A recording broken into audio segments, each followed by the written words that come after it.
Mathieu, je te passe nous le mot pour l'introduction de la deuxième présentation, Oui, deuxième présentateur. merci Sylvain. Donc du coup, j'ai l'honneur de présenter le docteur Marcus Foucault, qui est chirurgien au Cameroun, qui est chef de service d'un service de chirurgie thoracique et vasculaire, mais également chef d'un service d'un programme de transplantation rénale et d'un département d'urgence qui est également formé donc, aux techniques d'ablation des varices par chirurgie conventionnelle, par laser et par sclérothérapie. Voilà, donc je suis content d'introduire sa présentation qui se nomme Bénéfice d'un système de compression réglable pour la réduction de l'œdème. Donc c'est la fameuse étude ACRO. Donc je vous laisse la parole, Master Foucault. Merci. Encore merci. Vraiment, toutes mes excuses à toute l'audience et à tous les intervenants. Je disais que c'était une étude clinique prospective qui a été faite dans 4 centres, 3 centres en Allemagne, 3 centres en Allemagne et un centre en Pologne, et qui avait pour objectif d'évaluer l'efficacité d'utilisation, de même que la confiance de la propre efficacité de Couflex chez les patients ayant un œdème chronique des membres inférieurs. L'objectif de l'étude était d'enrôler 100 personnes. Et l'étude s'est déroulée au courant de 2021-2022 avec la phase la plus importante, c'est-à-dire d'enrôlement et d'analyse des données pendant l'année 2021, la moitié de 2022. Sur le plan de l'inclusion des patients, il s'agissait de prendre en compte tous les patients ayant un édème du membre inférieur, qu'il s'agisse d'un lymphœdème, d'un phlébo-lymphœdème ou alors d'un édème veineux. Et étaient exclus les patients de moins de 18 ans ou n'étant pas consentantes, de même que les patients ayant une contre-indication connue à la compression médicale, notamment une artériopathie utérine sévère. Les patients avaient des nerfs lymphatiques et des bandes de compression en clou étaient également exclus, également ceux ayant l'hypodème. Les patients inclus ont été évalués pendant 6 semaines. Et pendant les 6 semaines, ils devaient passer à l'hôpital 4 fois. La première visite V1, c'était pour recueillir son consentement, lui expliquer la procédure, montrer comment utiliser le dispositif et le timing d'utilisation essentiellement dur. Les visites V2, V3 et V4 étaient consacrées précisément à la récolte de toutes les données, notamment la durée de port quotidienne du matériau, le moment du port, la sévérité des symptômes sur une échelle analogique, l'habilité pour ou bien la facilité pour le patient de porter le dispositif tout seul ou assisté d'un proche ou d'un personnel de soins, la satisfaction globale avec le dispositif, l'évaluation par l'investigateur du volume de l'œdème, et puis le patient devait également remplir l'indice, le questionnaire d'indice de qualité de vie spécifique aux maladies lymphatiques, le score ICF-UG. Pendant cette période-là, 99 patients ont été inclus dans l'étude et les diagnostics étaient un lymphœdème chez 50% des patients, un phlébodème chez 22% et un phlébo-lymphœdème chez 26% et un avait maladie veineuse chronique. Les patients étaient âgés en moyenne de 65 ans, et les femmes, notamment 63 hommes pour 36 femmes. Pendant cette période d'étude, 13 patients sont sortis de l'étude, 6 dans le premier groupe, c'est de la semaine V2 à V3, à la visite V2 à V3, 3 pour insatisfaction, 2 pour intolérance du matériel, et puis dans le deuxième groupe, ces patients sont sortis, 3 également pour insatisfaction, 3 pour une paraplégie l'empêchant de porter le dispositif, 2 qui étaient perdus de vue. Bien qu'à 86% des patients ont effectivement été évalués de bout en bout. Alors, pour ce qui est des résultats, la première question était de savoir, chez tous ces patients, s'ils avaient eu un autre matériau de compression dans leur passé, notamment les bandes de compression, et quelle était la facilité de port, ou bien est-ce qu'ils étaient assistés pour les merges. 56 patients ont dit avoir eu des bandes de compression dans le passé, mais qui étaient portées exclusivement par du personnel de santé. Et chez d'autres patients, c'était installé par des proches. Seuls 2 patients pouvaient mettre les bandes de compression tout seuls et 2 patients n'avaient jamais eu de bandes de compression avant. Ceci contraste bien avec la question antérieure qui était relative à la facilité des patients de porter du matériel de compression. Maintenant, pour le dispositif complexe lui-même, après 6 semaines, on a demandé aux patients quelle était la facilité de mettre le dispositif. Vous voyez bien que presque tous les patients, 96% des patients, ont dit qu'ils étaient capables de mettre ce dispositif, soit tout seul ou avec une assistance minime d'un push, contrairement au banc de compression sur la dispositif antérieure, sur la diapositive antérieure. Ce qui démontre bien la facilité d'utilisation de ce dispositif par les patients eux-mêmes, sans assistance. Est-ce qu'il y avait des difficultés à mettre ce dispositif au bout des 6 semaines d'études? La plupart des patients trouvent que c'est très facile de mettre ce dispositif tout seul, légèrement facile pour quelques patients, et le reste des patients, 9 et 2, trouvent que c'était légèrement difficile. Mais en fait, tous les patients trouvent que ce dispositif est facile à mettre tout seul ou parfois avec légère assistance. Alors, les patients ont été interrogés sur la question de savoir si au bout de cette période d'études, ils étaient motivés à continuer à utiliser ce dispositif. Et 56% des 56 patients pensent qu'ils vont continuer à l'utiliser et toujours l'utiliser parce qu'ils trouvent un confort particulier à l'utiliser. Et un certain nombre de patients trouvent qu'ils vont l'utiliser de façon intermittente. Deux ne savaient pas du tout et deux ont dit qu'ils ne devaient plus l'utiliser carrément. Alors, pour la question de la satisfaction des patients, vous remarquez bien que 47 patients sont très satisfaits de ce dispositif. Les autres sont légèrement satisfaits. Seuls 3 patients sont vraiment non satisfaits de ce dispositif. Simplement, il y a encore une fois du confort et de la qualité de vie que dans ce dispositif aux patients qui les ont expérimentés.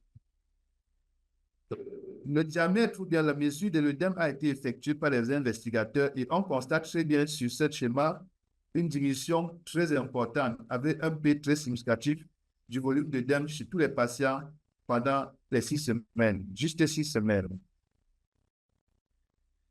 Également, l'index de qualité de vie chez les malades, chez les patients ayant maladie lymphatique a été rempli par les patients au début et à la fin de l'étude.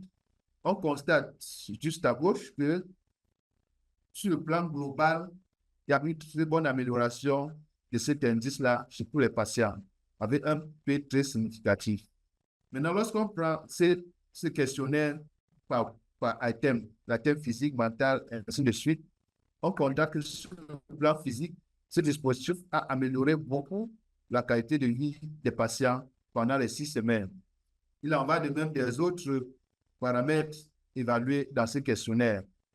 Mais ceci traduit globalement une amélioration de la qualité de vie chez les patients qui ont utilisé ce dispositif pendant cette période d'études. Par la suite, le temps du port du dispositif et puis la durée du port du dispositif par jour ont été évalués chez les patients. On peut regarder sur la figure de gauche que, au début, les patients prennent à peu près 7 minutes pour installer le dispositif.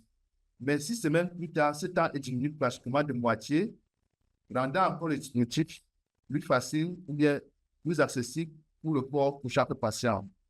De même, au quotidien, la plupart des patients ont pu le porter pendant près de 12 heures sans difficulté dès le début de l'étude, mais pratiquement jusqu'à la fin de l'étude.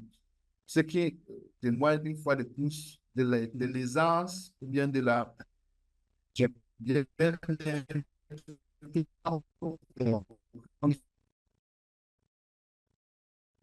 ce dispositif. Si les patients, vous pouvez voir juste un cas d'un malade qui a à 3 jours son lymphœdème au membre inférieur gauche ici, et puis 6 semaines après le port du dispositif, une amélioration cliniquement visible de son membre inférieur avec le dispositif complet qui est représenté ici sur leur photo. S'il faut faire une conclusion, je dirais que ce dispositif, à l'issue de cette étude, a montré sa capacité à améliorer véritablement la qualité de vie des malades, et notamment en diminuant l'œdème, qui est l'objectif principal, en diminuant le nombre de visites que le malade peut effectuer chez le praticien, par rapport aux banques, par exemple, où le malade est obligé presque toujours d'aller à l'hôpital ou chez un praticien pour se faire porter. Le dispositif Coolflex peut se faire être porté facilement par le malade et rarement par une assistance personnelle. Le port est facile et puis la durée de port peut être longue dans la journée sans difficulté parce qu'il procure un confort très important pour le malade.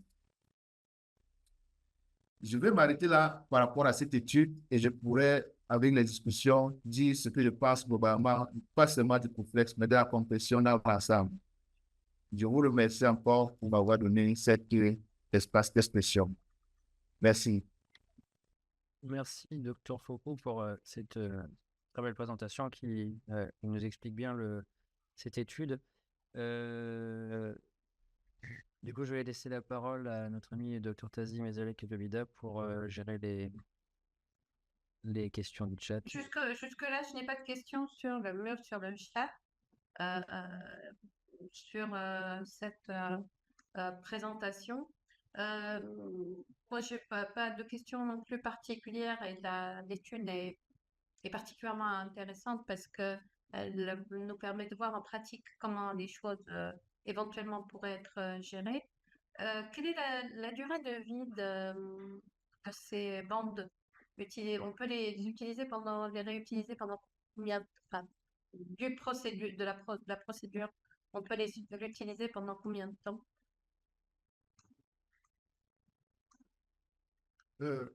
Merci pour la question.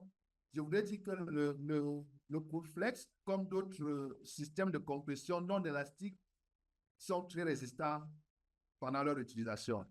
Ce qui peut amener à les changer rapidement ou tout de suite, c'est lorsque le système adhésif est fragilisé. Sinon, c'est un dispositif non élastique, donc qui est résistant à la pression et même à la pompe musculaire. Ça fait qu'on ne peut pas donner une durée standard pour changer le dispositif. C'est lorsqu'il n'est plus adhésif, donc on ne tient plus qu'on peut le changer. On me demande est-ce que ces dispositifs sont disponibles au Maroc? Non, je ne pense pas encore. Et justement, peut-être que ces réunions permettent de voir quel est l'intérêt qu'on peut avoir par rapport à ces produits. Mais je pense qu'il y a des sociétés qui peuvent importer à la demande. Donc, si on a un besoin, on peut demander de manière spécifique à certaines boîtes d'importation pour pouvoir avoir ce procédé. Mais pour la disponibilité, je dis qu'on a déjà le Compreflex qui est presque l'équivalent du Coolflex au Cameroun, par exemple. Je les ai presque déjà des malades. Et peut-être ça, que ce soit la réponse à la question précise, je dirais en matière de compression qu'on a globalement deux groupes de compression. Les compressions élastiques et les compressions non élastiques. Et traditionnellement, on a presque toujours utilisé la compression élastique, que ce soit les bas ou les mi-bas, qui sont tous élastiques. Les bandes, il y a des bandes élastiques et des bandes non élastiques. Maintenant, les dispositifs non élastiques sont les dispositifs qui sont en voie d'installation et qui sont la voie de l'avenir en réalité. Et le Compreflex comme le Coolflex sont parmi ces dispositifs-là. Il n'y en a pas encore maintenant. Il n'y a que quelques bandes non élastiques sur le marché mondial. Ce système ajustable et puis les pompes qui sont sur des dispositifs non élastiques. Mais sur le plan physiopathologie, la physiopathologie de l'hyperpression veineuse, les études expérimentales ont montré que les systèmes élastiques ne font pas véritablement une compression, on peut dire hémodynamiquement significative. Le SSI, l'index, en français, je ne sais pas comment le dire rapidement, mais en anglais, c'est Super Standard Index, qui est l'index pour mesurer la différence entre l'élasticité et la non-élasticité du matériel. L'index SSI des matériaux élastiques ne dépasse pas 4. Alors que le matériel inélastique, on peut atteindre 20, 15 ou même 30 de SSI, ce qui apporte véritablement une compression. C'est pour dire avec le docteur à la BRAP, les difficultés locales, c'est les difficultés locales de prise en charge des ulcères et choses qui nous ont amenés là à nous embarquer désormais aussi dans la compression inélastique qui est la plus efficace à court, moyen et long terme pour tous les types d'indications de compression, surtout lorsque on veut vraiment un effet hémodynamique, comme dans les lymphédèmes et les ulcères. Mathieu, docteur Josselin, est-ce qu'on a le temps de prendre encore une petite question assez rapide, j'imagine, et faire une précision que le docteur Herrada a fait sur le chat? Il y a sur certains dispositifs des crochets et qui font que la survie du procédé est plus longue et on peut l'utiliser pendant, semble-t-il, au moins 1 an, voire plus. Donc, il y a des affinages de ce dispositif pour des patients au long cours. Dans votre étude, il y a une question concernant l'association à d'autres traitements ponctuels, notamment des drainages ou l'utilisation d'autres bandages ponctuels, en plus ou en parallèle avec le dispositif. Non, l'étude a exclu les patients qui étaient en train d'utiliser ce matériau-là. On ne mentionne là que les patients qui, dans leur passé, dans les antécédents, avaient eu à utiliser et qui n'avaient pas obtenu d'amélioration et qui sont maintenant entrés dans le nouveau protocole. Okay. Sinon, tel que le dispositif est conçu, il n'est pas prévu pour être associé à un autre matériau de compression. Oui, c'était clair dans votre présentation aussi. Parfait, je pense qu'on va donner la main à la suite. Je pense qu'il y a une question, Oui. soit au docteur Cutter, soit Mathieu. C'est Sylvain Gaillard qui va nous présenter la question au public, la question pour le public. Je vous laisse. Merci. Je demande à Khaled, can we see the poll question? On a une deuxième question qui est: comment un vêtement de compression est-il en cas de lymphœdème? De nouveau, 3 possibles réponses. Vous avez 30 secondes pour répondre.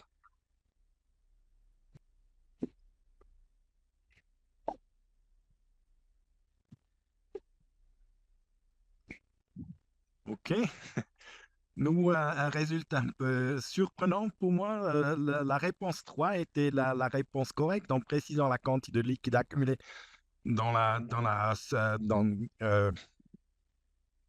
je me suis juste... en réduisant la quantité de liquide accumulé dans la zone touchée. Il y a quand même 50% qui ont répondu la première question, qui ont choisi la première réponse en améliorant le flux sanguin dans la zone touchée. Est-ce que ça vous surprit la réponse aussi qu'on a reçue? Oui, ça me surprend un peu parce que, mais je voudrais dire que sur le plan de la langue, les questions telles qu'elles étaient formulées pouvaient, à mon avis, être un peu gênantes. Je pense qu'on pouvait construire mieux la question et les gens auraient certainement mieux répondu. Moi, j'ai hésité à répondre parce que le terme précisant, je ne sais pas ce qu'on a voulu dire en utilisant ce terme français. Je crois que ça a mené beaucoup de gens dans une mauvaise direction. Mais le principe est simple, la compression facilite le drainage du liquide, que ce soit le sang ou le liquide lymphatique, vers du membre, la partie la plus distale vers la partie supérieure du membre. C'est tout. Ouais. On garde ça dans la mémoire. C'est le premier MOH en français. Alors, la prochaine fois, on aura certainement des questions. On arrange les questions à l'avance. Formuler un peu mieux. Please. OK.